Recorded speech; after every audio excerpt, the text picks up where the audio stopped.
유튜브로 읽는 박정희 전기 1권 군인의 길 14편 총에 받는 학생 박정희.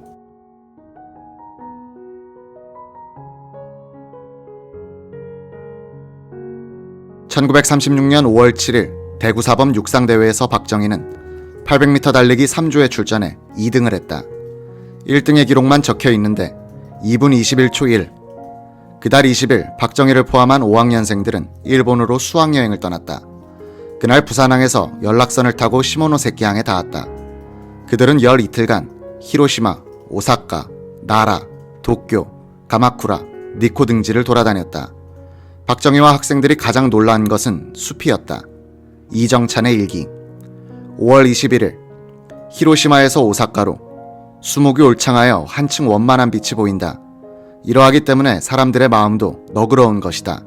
아카시, 효고, 오사카 거의 한 도시처럼 붙어있다. 감격할 따름이다. 거칠어진 고향과 비교하여 이 얼마나 여유가 있는가.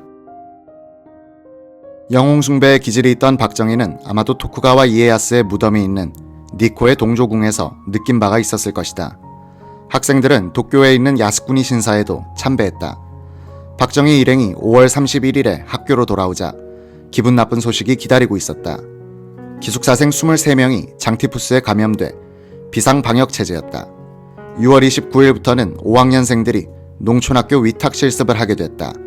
학생들이 농촌지역 보통학교에 가서 농사도 지어보고 농촌의 문제점도 깨닫도록 한 것이었다. 박정희는 경남 사천군에 있는 사남보통학교에 배치됐다. 그가 나중에 새마을운동을 추진할 때 이 실습에서 많은 암시를 받았을 것이란 시각도 있다. 이 농촌 실습은 7월 12일까지 계속됐다. 박정희는 하숙을 했는데 주인이 생선 요리를 해주면 먹지 못하고 소금에 절인 갈치나 곰삭은 굴비만 먹었다. 박 대통령은 1965년 진삼선 개통식 때 사천에 들러 농촌 실습 때의 하숙집 여주인 명영희를 찾았다. 명씨는 출타 중이었다. 박정희는 서울로 돌아와 다시 명씨와 아들 최병기를 청와대로 초청했다. 7월 20일 대구 사범은 1학기 종업식을 갖고 여름방학에 들어갔다. 30분간 기숙사 청소, 그리고 30분간 담임 교사로부터 주의 말씀을 들은 뒤에 학생들은 고향길에 올랐다. 박정희는 상무리에서 손기정이 베를린 올림픽의 마라톤 경기에서 금메달을 땄다는 소식을 접했을 것이다. 이정찬의 일기에서 그때의 흥분을 느낄 수 있다. 8월 10일 올림픽에서 우리 선수들이 마라톤에서 1, 3등을 했다. 무엇이라 축하해야 하나. 8월 11일 실증이 날 정도로 비가 내린다. 손기정 선수에 대한 호외는 계속 뿌려진다. 전국 방방곳곳 환희로 가득 찼다. 라디오에서는 이 군중을 보라. 수많은 환영 군중 속에서 세계의 위인으로 지목되고 있다고 한다. 독일 총통 히틀러와 역사적 광경을 배경으로 악수.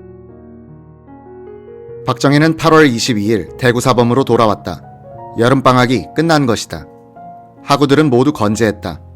기숙사의 빈대도 건재했다. 22일과 23일 밤 북료 6실의 동거생인 박정희와 11명의 학생들은 빈대와의 전쟁을 벌이느라고 잠을 설쳤다. 실장인 이정찬은 일기에서 대열을 지어 쳐들어오는 빈대와의 싸움이라 표현했다. 대구 사범 4, 5학년생들은 24일 대구 80년대에 입소했다. 지난해에 이은 2주간의 훈련이 시작됐다. 완전한 군사훈련이었다. 25일 박정희는 새벽 5시 반에 일어났다. 점호, 침상 정리, 아침 식사를 번개처럼 해치운 뒤에 7시 반부터 훈련에 참여했다. 저녁 6시부터는 야간 연습이 있었다. 다음 날에도 아침 일찍 일어나 각계전투 훈련을 받았다. 27일에는 비가 내려 박정희는 실내에서 내무반, 근무 요령에 대한 교육을 받았다.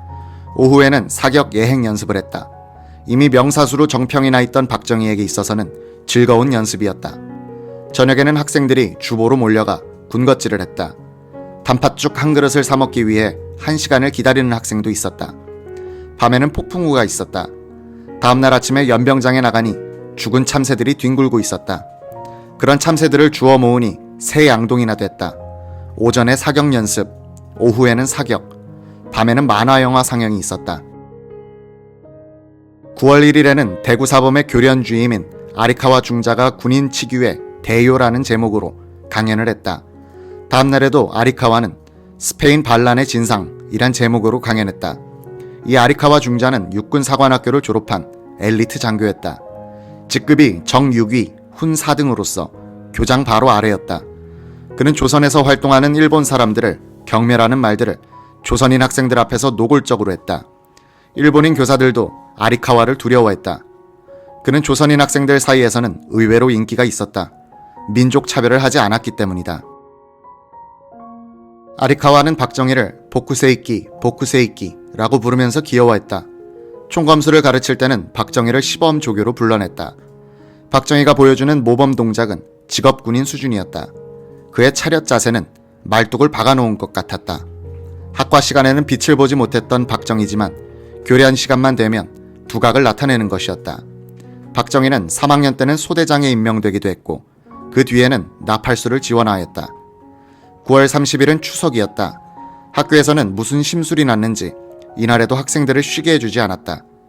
오전엔 단기강습과정 수료식과 2시간의 교련이 있었다.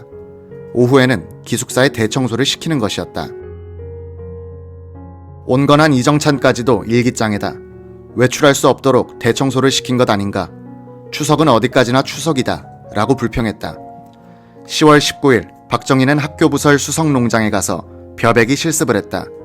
그날 저녁 사감회의에서는 9월분 기숙사비 미납자들에 대한 제재가 결정됐다. 오는 25일까지 미납 상태가 계속되는 학생은 집으로 가서 돈을 마련해 오라는 결정이었다. 며칠 뒤 박정희는 구미로 내려갔다. 올해 들어서만도 벌써 4번째의 추방 같은 귀향이었다. 그가 학교를 비운 사이 학생들은 학과 외의 일로 시달리고 있었다. 10월 24일부터는 교육치거 제정기념주간 행사가 시작됐다. 첫날엔 치거 봉독식과 암송 모임, 마지막 날인 30일에는 학생들이 5시 반에 일어났다. 7시 반까지 대구 신사에 모여 참배하고 학교로 돌아와서는 또 국기 개양식과 교장의 훈화, 이어서 교련. 11월 12일에 박정희는 상무리에서 기숙사 실장인 이정찬이 보낸 엽서를 받았다. 11월 24일부터 기말 시험이 있을 예정이니 빨리 돌아오라는 재촉이었다. 며칠 뒤 박정희는 기숙사비를 마련하여 구미역을 떠났다. 박정희는 4학년 때는 73명 중 73등, 5학년 때는 70명 중 69등이었으나 유급은 되지 않았다. 시험을 한 번도 빠지지 않고 다 쳤고 평균 점수가 61점이었기 때문이다.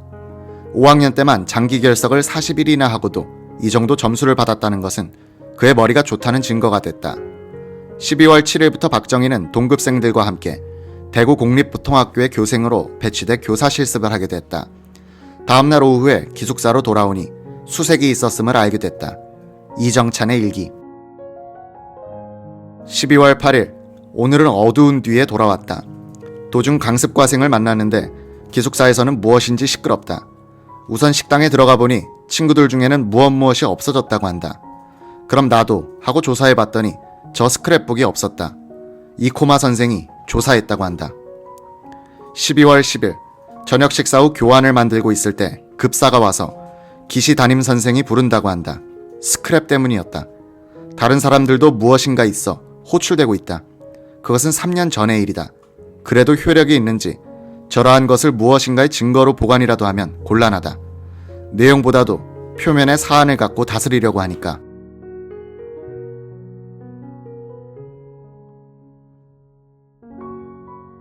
박정희가 5학년일 때의 담임은 기시 요네사쿠였다. 수신, 공민 과목을 담당했던 그는 당시 44세였다. 시즈오카 사범학교를 졸업한 그는 1928년 대구 사범에 부임했다. 부드러운 학자 분위기를 지닌 기시는 조선인 학생들 사이에서 호평을 많이 받던 일본인 교사였다. 이른바 대정 데모크라시를 호흡하면서 학창 생활을 보낸 때문인지 그는 조선인 학생들을 인격적으로 대하려고 애썼다. 김제여고 교장을 거쳐 광복 뒤에 일본에 돌아가서도 교육계에서 일했던 그는 유전교육 60년이란 회고록을 남겼다. 이 책에서 그는 대구사범 교사 시절에 고민을 털어놨다. 기시가 대구사범에 부임했을 때 교장이 맨 처음 준 주의는 조선인 학생들에게 절대로 조센진이란 말을 쓰지 말라는 것이었다. 그는 반항기 조선 학생들의 싸늘한 눈초리를 대하면 마음이 편치 않았다고 했다. 교육을 열심히 시키면 시킬수록 교사의 의도와는 반대로 항일, 이일의 방향으로 빗나가고 순종이나 소박함을 잃어버리는 학생들을 보고는 식민지 교육의 어려움을 절감했다. 5.15 사건, 국제연맹 탈퇴, 226 사건이 잇따르면서 생도에 대한 지도를 강화하라는 지침이 시달됐다. 교사에게까지도 국민복의 전투모, 머리 짧게 깎기 등이 권장됐다. 현역 배석 장교가 눈을 부라리는 분위기 아래서 교육은 지도에서 훈련으로, 훈련에서 단련으로 엄격해져 가기만 했다. 학생들이 등교하고 없는 기숙사를 사감을 동원하여 뒤져서 사상관계책이나 조선어 노트를 조사하는 등 특고 경찰과 같은 행동도 있었다. 기숙사로 돌아온 학생들이 흩어진 책들을 보고서 분노와 반항심을 가질 것은 당연했다. 박정희의 성적표를 보면 하나 재미있는 점이 발견된다. 5학년 때 담임교사 기시는 박정희의 품행평가란에 아무것도 쓰지 않고 비워뒀다. 1학년에서 4학년까지의 담임 선생들은 불활발, 불성실, 빈곤한 듯 식으로 나쁜 평을 써놨는데 기시만은 평가를 유보하고 있는 것이다. 그는 꼴찌권에 이 학생이 지닌 그릇이 간단치 않음을 알았을까? 기시는 1975년 9월에 대구 사범 출신 제자들의 초청으로 한국을 방문한 적이 있었다. 그달 26일 오전 그는 청와대로 초청되어 집무실에서 왕년의 제자 박정희를 만났다. 박정희는 스승을 반갑게 맞더니 연세가 어떻게 되십니까? 하고 일본어로 말문을 열었다.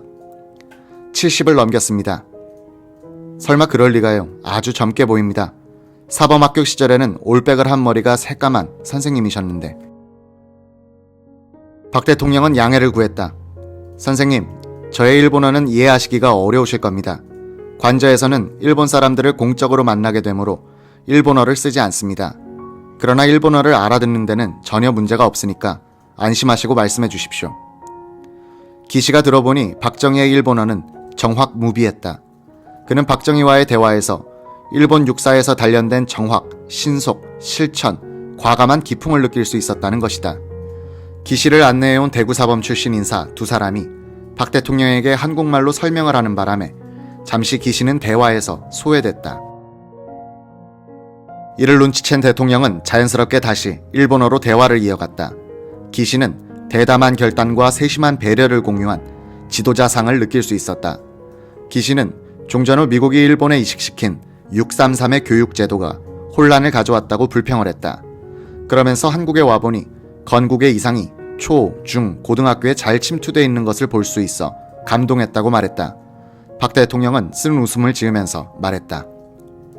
다음 세대에 기대를 걸고 교육에 힘쓰고 있지만 생각대로 되지 않는군요. 대학에서는 되도 않는 옷차림에다 장발과 엉터리 민주주의가 판을 치고 있어요. 무엇이든지 반대만 하려고 하니 어떻게 손을 써야 할지 모르겠습니다. 30분이 지나서 기시가 일어서려고 했더니 대통령은 붙들었다. 좀 더 말씀을 나누시죠. 비서관에게 지시해 놓겠습니다. 박 대통령은 커피를 권하면서 담소를 계속했다. 기시가 붓글씨를 부탁하자 대통령이 부끄러움을 타면서 극구 사양하는 것이었다. 저는 원래 글씨가 나쁩니다. 선생님에게 드릴 만한 글씨를 쓸 수 없으니 양해해 주십시오. 무슨 말씀입니까? 대통령의 활력에 넘치는 글씨를 보고서 감탄했습니다. 어디서요? 옛 대구사범을 찾았을 때 교장실에 걸려있는 것을 봤습니다. 부끄럽습니다. 지금은 곤란합니다. 선생님께서 일본으로 돌아가신 뒤에 저도 연습을 해서 한자 써 보내겠습니다. 기시는 화제를 일본 문화의 뿌리로 돌렸다.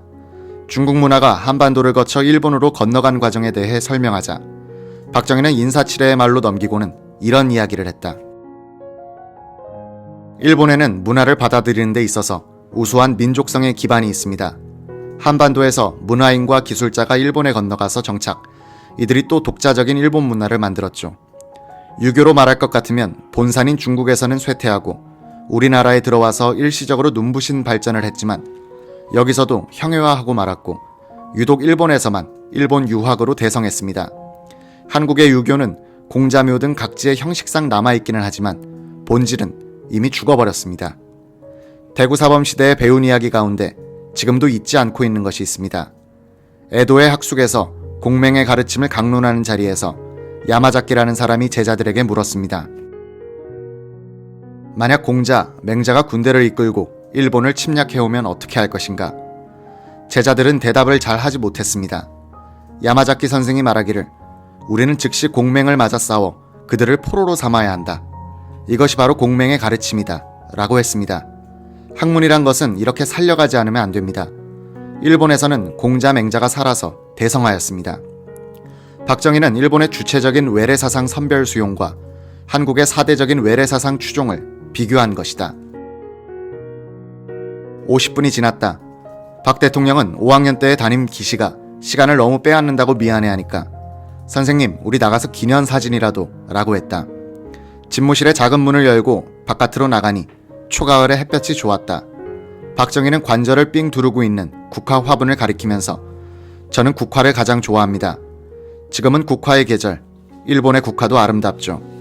국화는 중국에서 건너왔다고 하는데 한국과 일본에서 가장 소중하게 여기는 것 같습니다. 라고 말했다.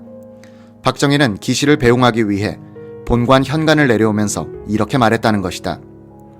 쿠데타의 지휘자로서 이곳을 무혈 점령한 제가 여기에 살고 있다는 것에서 운명의 불가사의를 느낍니다. 그러한 내가 언제 살해될지 모른다는 각오는 하고 있습니다. 제자의 담담한 수레의 기시는 입에는 차마 올리지 못하고 생각만 하고 있던 말을 했다. 영부인의 일은 참으로 애석하게 됐습니다. 삼가 조의를 표합니다. 감사합니다. 저를 대신하여 그렇게 됐습니다. 죄송합니다. 기시는 작별을 고하고 돌아오는 차 중에서 바싹 마른 최고의 대통령, 그러한 그의 어디에 결사적인 우국의 투지가 숨어 있는가 하고 깊은 생각에 잠겼다고 한다.